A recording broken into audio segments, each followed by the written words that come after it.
सुनील सिंह जी, आपसे सवाल यही है कि केशव प्रसाद मौर्य ऐसा लग रहा था कि अब शांत हो चुके हैं, और उत्तर प्रदेश में जो भाजपा की गाड़ी लड़खड़ाती हुई दिखाई पड़ रही थी, जो पटरी से नीचे हुई गाड़ी आती दिख रही थी, अब लग रहा है कि बीच में आई पटरी पर, मगर अब एक बार फिर से वो पटरी के नीचे हो गई है।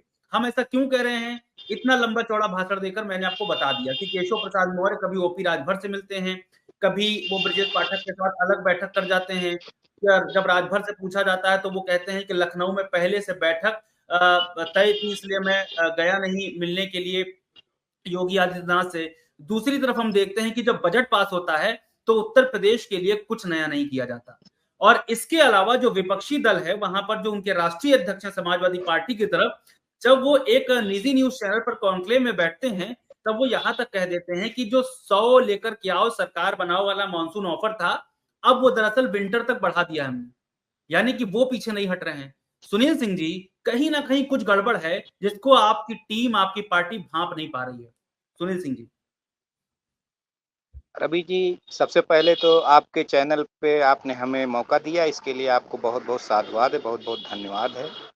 रही बात हमारी सरकार जो उत्तर प्रदेश में चल रही है उसके विषय में आपने कहा और हमने सुना, लेकिन ये हमारी सरकार जो है 19 मार्च 2017 से बनी है।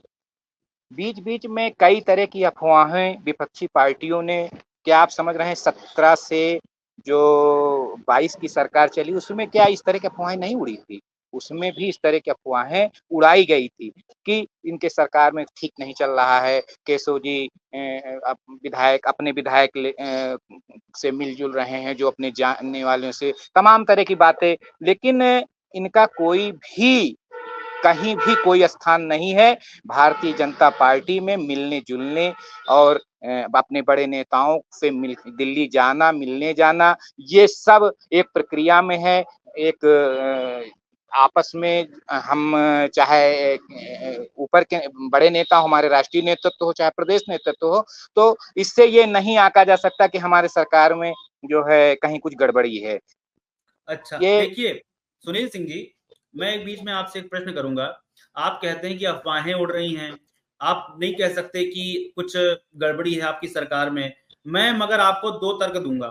पहला तर्क तो यह है कि जब मुख्यमंत्री योगी आदित्यनाथ बैठक करते हैं तो ना केशव प्रसाद मौर्य उसमें पहुंचते ही, सवाल मैं पहले भी बहुत लोगों से पूछ चुका हूं, इसका जवाब सही नहीं मिलता है, आप दीजिएगा शायद, कि जब बैठक करते हैं तो उसमें केशव प्रसाद मौर्य और ब्रजेश पाठक नहीं पहुंचते हैं। नंबर एक बात कि योगी आदित्यनाथ यानी मुख्यमंत्री की बैठक से ज्यादा उनके लिए क्या जरूरी है, ये बता दीजिएगा आप। और दूसरी चीज ये, हम फिर देखते हैं कि ओपी राजभर वो बैठक में नहीं पहुंचते हैं योगी आदित्यनाथ की, मगर केशव प्रसाद मौर्य जो योगी की बैठक में वो भी नहीं पहुंचते, उनसे जाकर मुलाकात कर लेते हैं। मगर ये दोनों आदमी, मतलब जो योगी आदित्यनाथ की बैठक में नहीं जा रहे हैं, वो आपस में बैठ के कर रहे हैं।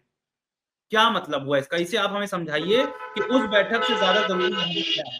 जी।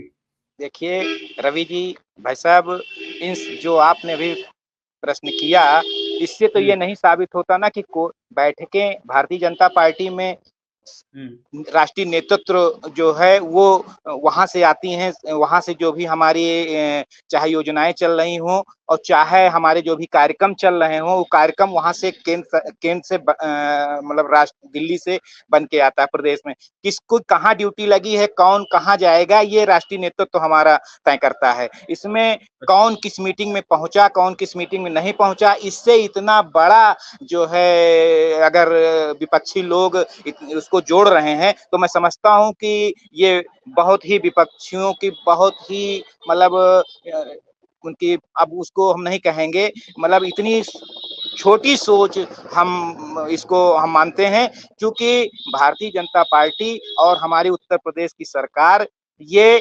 सदैव जो है राष्ट्रीय नेतृत्व जो भी हम ऊपर से निर्देशित होता है, हम उसी को डिसिप्लिन में रहकर ही उसका पालन किया जाता है। हमारे यहाँ ये नहीं है कि अपने मन मर्जी का कुछ चले।